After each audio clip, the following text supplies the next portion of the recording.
Well, I was professor of epidemiology at the University of Alberta, as you said, for 28 years, and then I retired about 7 years ago, and I've settled in Quebec, Canada, in the city of Montreal, which is where I'm speaking to you from now. And I am a fellow in the Collegium Ramazzini, and that's where I had the great privilege of meeting Jane Caldwell, who's collaborated with me in preparing this particular talk. And several of the people who helped with this development of this position statement for Inep are actually on this call. And some of the people whose organizations are part of the umbrella group of Inep endorsed the statement. So some of you may well be familiar with it. And I want to thank Swati, Anne, Tracy, and Nick. I don't know which of you sent out your communications, but thanks for sending everyone the link. And I believe that this slide presentation will be recorded and shared with your network as well. Is that correct? Yes, this will be, and it will be posted on our YouTube later. Excellent. Okay, so shall I then continue? Yes, please. Thanks.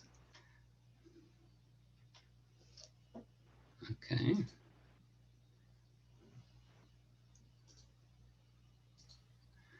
So the International Network for Epidemiology and Policy, it's an umbrella organization that has the acronym Inep, and the byline is Integrity, Equity, and Evidence in Policies that Impact Health. And we work at the interface of research and policy, basically to maintain and protect the public's health. We serve as a counterbalance to forces that don't use epidemiology properly, to put it simply. And in the mission statement, the third bullet that you see at the bottom of the slide, we recognize and highlight the misuse of data and potential corruption of the science practiced by epidemiologists. And that's really the main part of the mission statement under which this particular deliverable falls. Now, it's on the shoulders of others that I think we all stand as we develop these things. The position statement was started in 2014 when I put forward the idea to do it. And since then it was finalized with 9 co-authors, and Jane has been the most contributing one of the co-authors in the help of wrapping it up to the point where it is adopted by so many of the member organizations. You would think that such a controversial document might not see so much endorsement, but this really has been a delight to see the enthusiasm with which it's been received. So I'm particularly grateful that you're interested in it too. We have myself and 9 co-authors, have 8 contributors, which actually includes about 60 members of the Inep board, the broader board, and 6 external reviewers who've contributed to it. And you can find all of that information on page 6 of at the link that Swati made available to you in the communication. And that's up on the Inep website, where you'll always find the latest version of the document. It was adapted from the work of several professional organizations, and the one professional organization that I want to mention is the American Speech Language Hearing Association. And that is one of the key organizations on whose shoulders I stood when I took the framework that they provided. I might mention here too that epidemiology, shall we say, was late getting into the field in the 1980s in terms of addressing questions of professional ethics. And we certainly were not among the first in addressing and engaging in the topic of conflict of interest. So this is the advantage of that, is that we didn't need to reinvent the wheel, but that we could rely on the work of others. I mentioned to you before that it was unanimously approved by the Inep board on the 16th of September, being an organization of 24 member organizations. It took about 3 months to December 24th, 2020 to exceed the endorsement threshold required, and the document was then released on the 5th of January. So how and why conflict of interest? What was the need to focus on it? I might just point out to you, I mentioned 2014 was when this document got started. It just came to my attention and I was reminded of it. I knew about it at the time. But in 2013, Margaret Chan, the Director General of the World Health Organization at the time, said in her address to the 8th Global Conference on Health Promotion, which was held in Helsinki, Finland, it was on the 10th of June 2013, in the view of the World Health Organization, the formulation of health policies must be protected from distortion by commercial or vested interests. So I think that sets a nice tone or the stage for looking at why is it that this is a topic that is relevant in epidemiology. So a scientist with a conflict of interest may have his or her objectivity compromised, and in science we're meant to be impartial and objective. So this is hugely problematic. So if a scientist has a vested interest in how truth is presented, well, then they're in a position to distort the truth, being that one can manipulate the methods of the discipline. And what drives people to do this? Well, scientists' self-interest, they have some vested interest, which could include benefiting financially, promotion considerations at their institution, prestige, and so on. How do conflicts of interests affect epidemiology? Well, rather than an impartial analysis, scientists then produce and disseminate misinformation or suppress data. The association between cause and effect can be obscured and denied by anyone who wishes to do so. Scientific integrity is thereby undermined. Public trust in our science is eroded.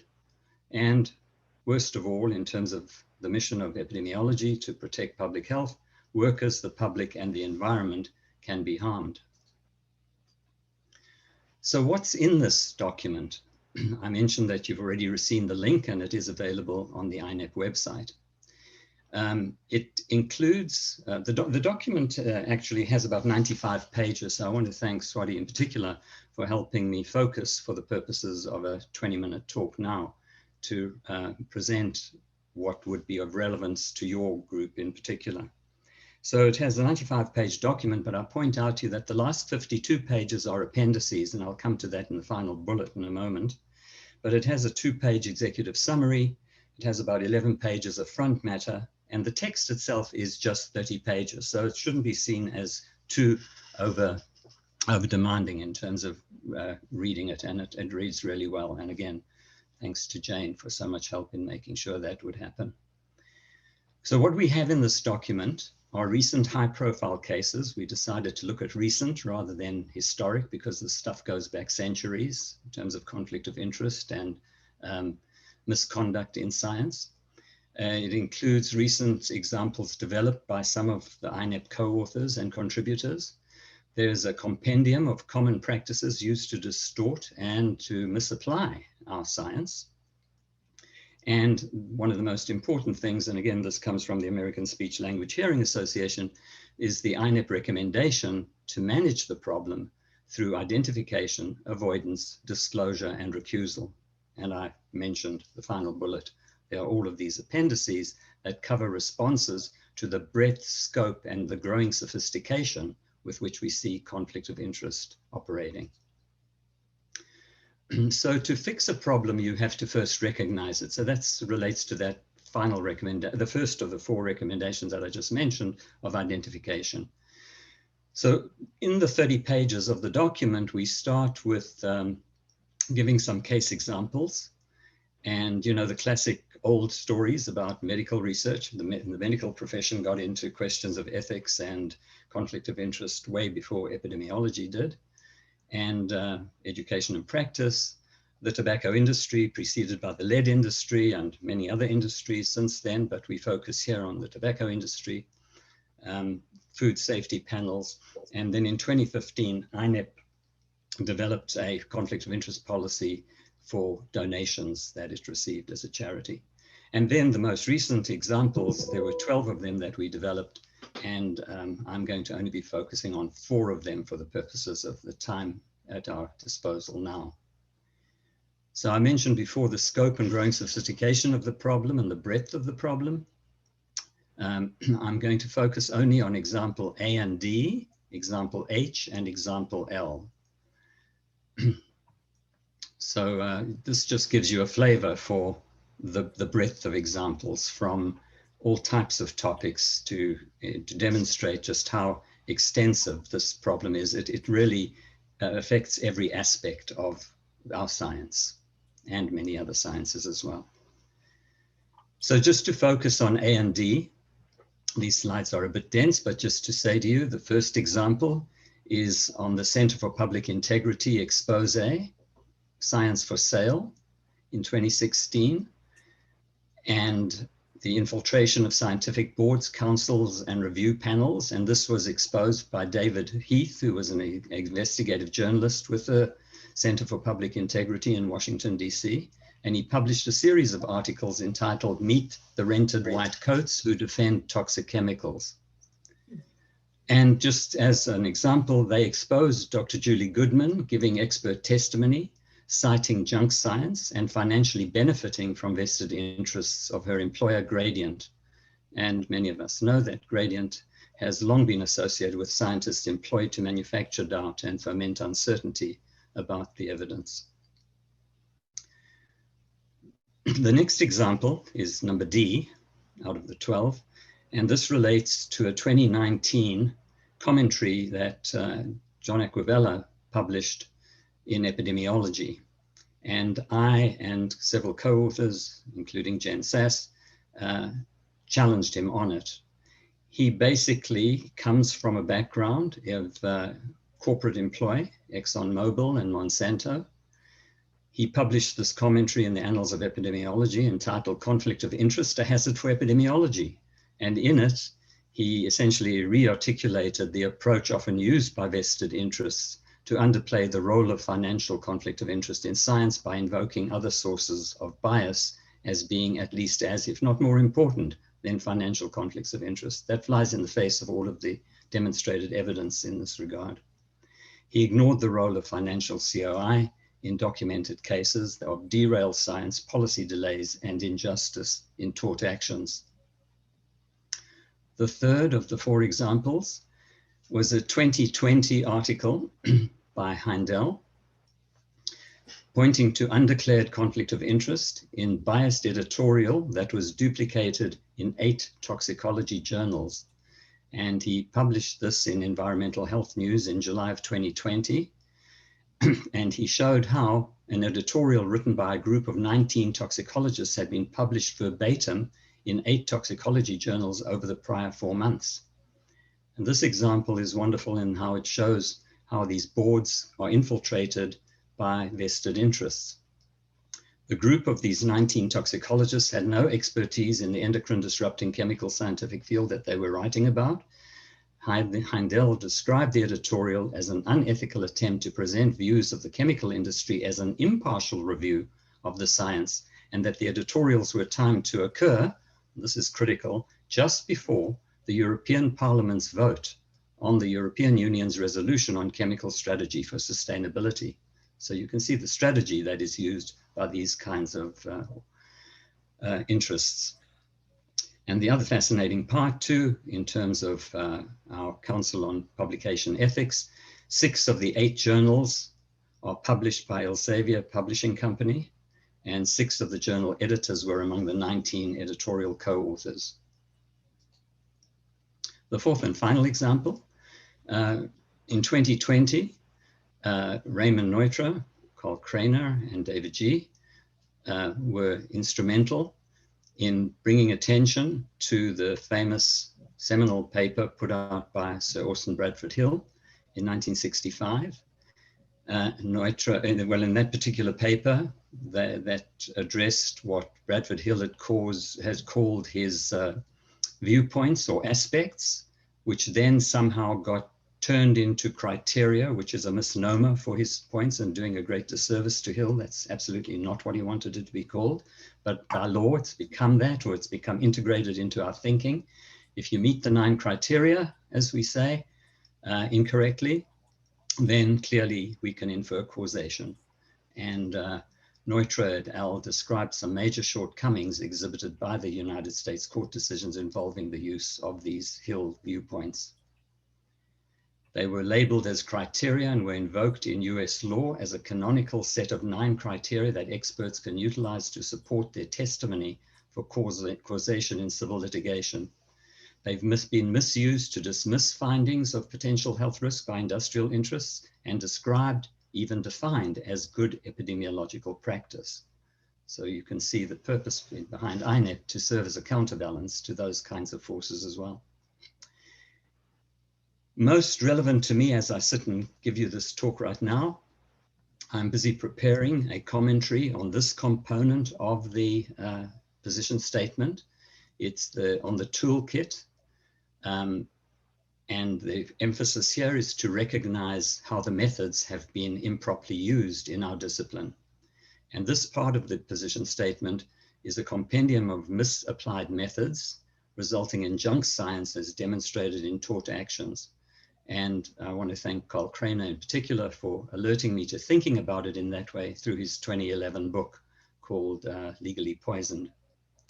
It's a particularly useful compendium or monograph, if you will. It'll be a 10-page monograph because it brings attention to peer reviewers for what they might look for in a, so to speak, checklist of what to look for when they review papers.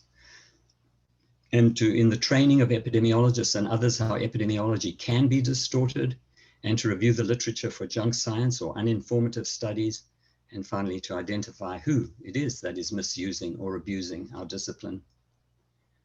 So just to sum up the points that I hope have been given in this talk to sum up this rather extensive document.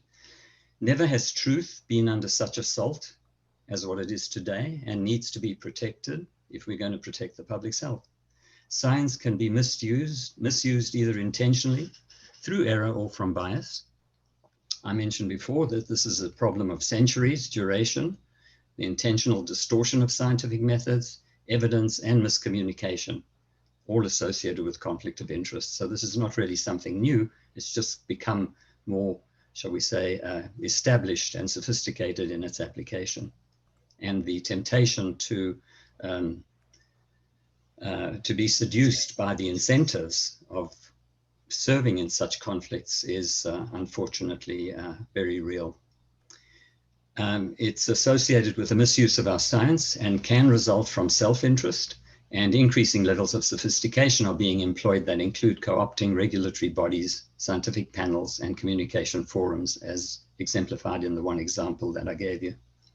Now, Inep recognizes all of this and recommends ways to better manage the problem in the public interest.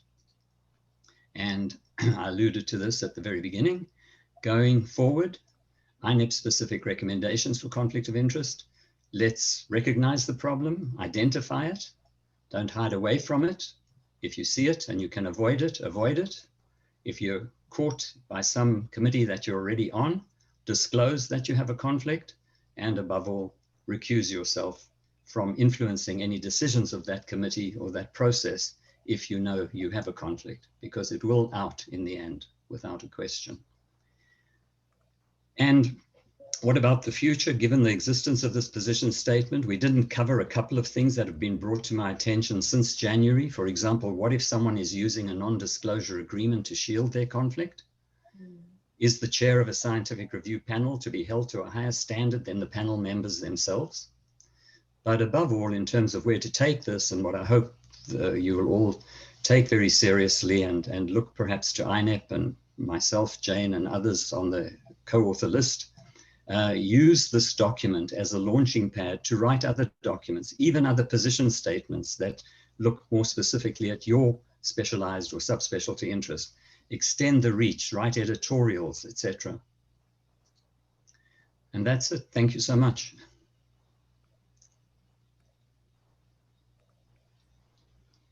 Shall I stop sharing?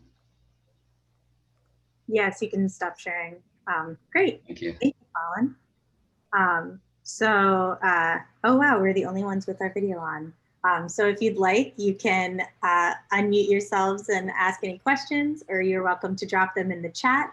Oh, it's like Hollywood Squares. Excellent. But yeah, thank you so much for your presentation, Colin. Thank you.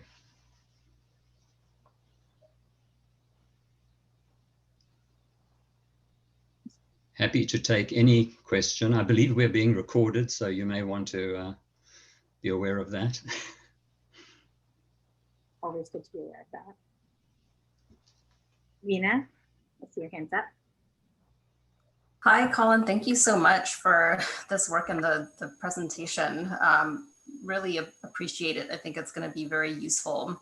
You had briefly touched on peer-reviewed journals and some of the kind of conflicts of interest and bias issues there. I wondered if you could speak a little bit more about that issue and any recommendations you're thinking of in that realm. You know, I'm thinking regulatory toxicology and pharmacology, specifically a pain in my neck. Sure, thanks for the question.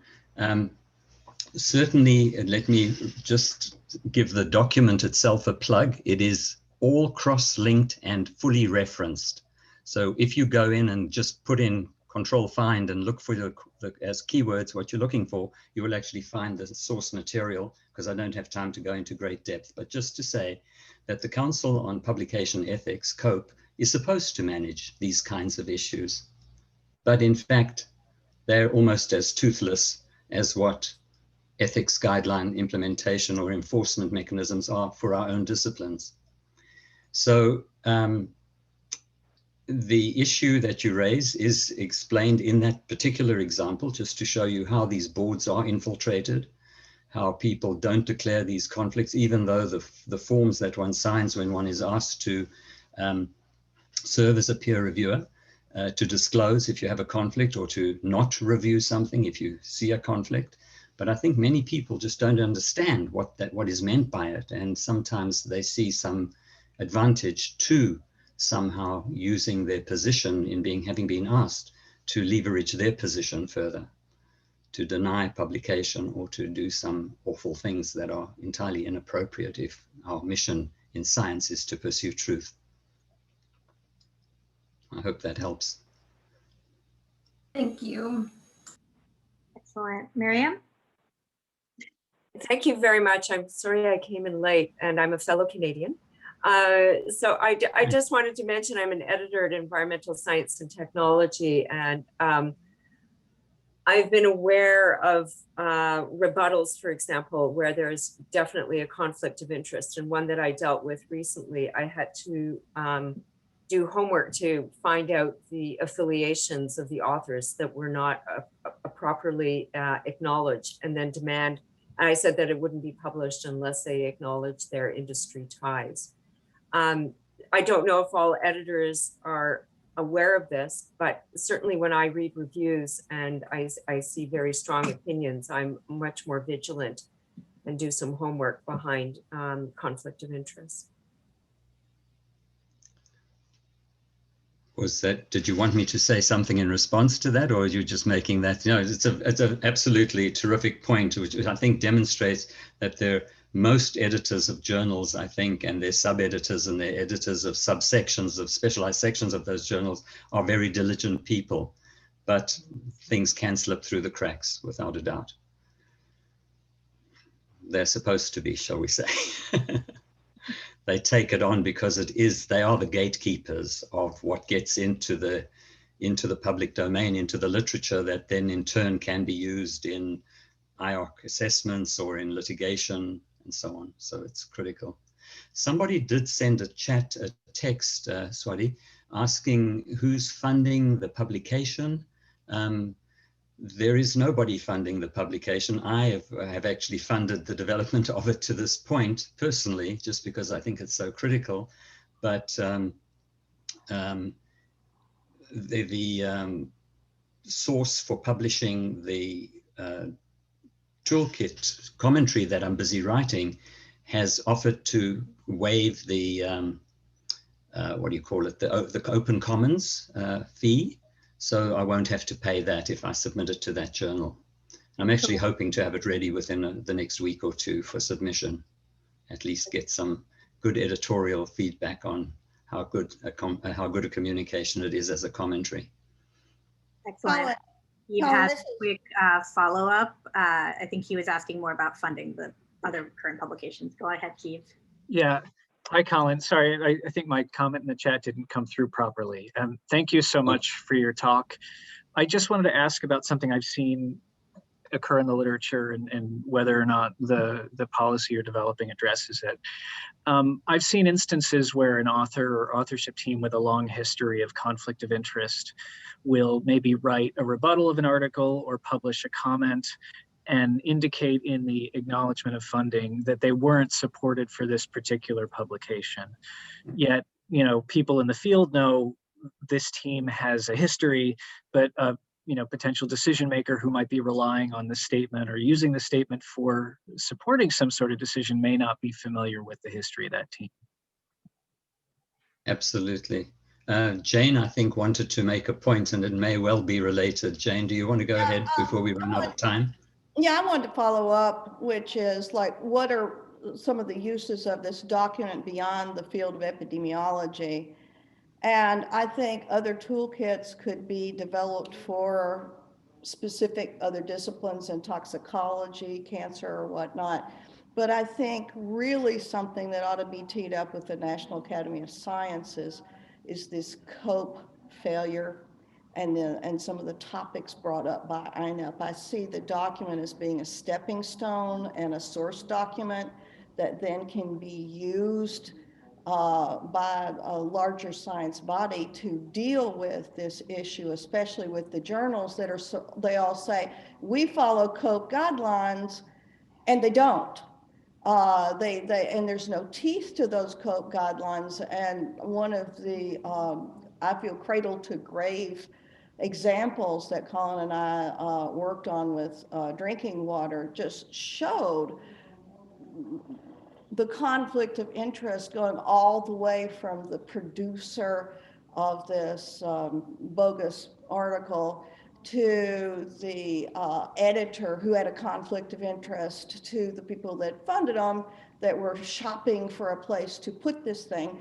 And I really think that this really ought to be a cornerstone, a stepping stone for bigger bodies to address these issues that were raised, because we name names. There are real examples here. It's not just hypothetical if somebody does this, and the examples are current.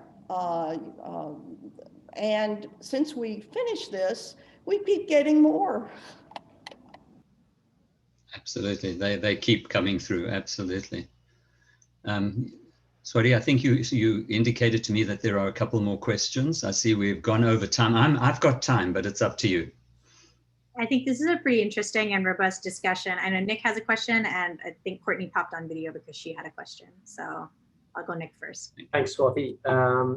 Thanks, it was an excellent presentation, Colin. I really enjoyed it. And I was interested to hear your perspective on the debate around how conflicts of interest, I guess, has been muddied with the discussion with non-financial interests being considered the same as, I guess, financial conflicts of interest, whilst obviously there's substantial evidence demonstrating financial conflicts of interest, such as commercial sponsorship on research, and obviously investigators with the conflicts of interest leading to a systematic bias in scientific research throughout the entire research process. And I guess, from our work and going back to Vina's point, she was talking about journals. I guess some of the work that we've done, we've looked at how advisory committees are put together. And so I always think that if advisory committees are put together that have financial ties with the product being evaluated, that could financially benefit from the findings of the evaluation or the recommendations, that's quite different to someone on the committee that might have a combination of non-financial interests like personal beliefs or theoretical viewpoints, because that bias extends beyond the person when it's a financial conflict of interest, because I suppose you're amplifying an industry perspective and the bias goes in one direction. So I was just interested to hear your thoughts on that, about how we disentangle the difference between a financial conflict of interest and a non-financial interest. Okay, well, it would appear that you've actually read the document, because I couldn't have said it better myself. Essentially, the reality is that these differences are what have been studied. The body of evidence, thanks to people like Lisa Bero, Daniel Mandrioli, and others who've looked at the issue, have shown, and the pharmaceutical industry, that whenever the corporation supports or sponsors the work, the results turn out to be favorable to their product. And the evidence for other types of conflicts exists for sure, whether it's just for ego or prestige or whatever it is that people would do these things. But the influence of money is far more compelling, shall we say, than the other behavioral issues. And the only thing that I could appeal to there is that we all remain vigilant to these, be sensitive to these issues, be very vigilant when we serve as peer reviewers, when we invite, that we take seriously what people disclose and what we can find out by a simple search ourselves as to whether they're in fact being fully truthful. It may not be a deliberate non-provision of information for the chair of a committee or of a supervisory panel or anything, a review panel, but we all have to just be very sensitive to this reality. And as I say, in the document, there are many references to books that take you back several centuries for how this has happened over time. I hope that answers your question. Certainly, I've got some follow-up questions. I'll chat to you after. I'll pass to some other people with the opportunity to talk, but thank you. Thank you. Carl, did you have a follow-up to this particular point, or did you have something separate from as a question? Who are you asking? I have a unrelated issue. Cool. Courtney? Sure. So I'm sorry, I did not read the full document. I looked at the executive summary. In my defense, I have small children and I'm with my parents' house for help. But I had a question about conflict of interest. I recently learned that an individual or an entity can give a gift or a donation to a research lab or group. And as long as it's sort of no strings attached gift, it's not reportable as a conflict of interest, at least in terms of our university forms. And I wondered if that is something that you've covered in your document or have thoughts on. If I'm understanding the question correctly, in the context that I come from at the University of Alberta, they certainly had firewalls to protect donation money that went completely out of your control to the system in general. There is grave concern in the literature about that, however, because by virtue of knowing that so-and-so is donating money, one tends to be inclined to want to please the sponsor. And innately, there seems to be some potential bias, but we do not actually address that point. It does not come to mind in the 95-page document, despite all of the 27 appendices that show examples of different ways of trying to manage these particular different aspects of conflict of interest in different settings. Do you have any recommendations about that specifically, at least for us as individuals, about how we might want to deal with that or look out for that in our circles? I'll be happy to think about it after this and send you an email. Should I work through Swati and getting it to you? Or do you want to email me directly and ask me the question? I'm happy to do it However, I can get your email or you can get mine. I was going to say, Colin, if you'd like, you can, because we are running a little low on time. If somebody has a very quick question, we have 1 whole minute. But if you will type your email in the chat, then people can directly contact you and ask follow-up questions. Okay, I'll do that. Excellent. Very quick comment.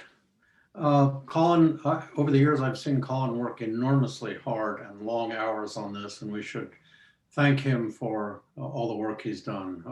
I've seen it close up and personal very often. Thank you, Colin. Thank you, Carl. What an excellent comment to end on. Thank you, Carl.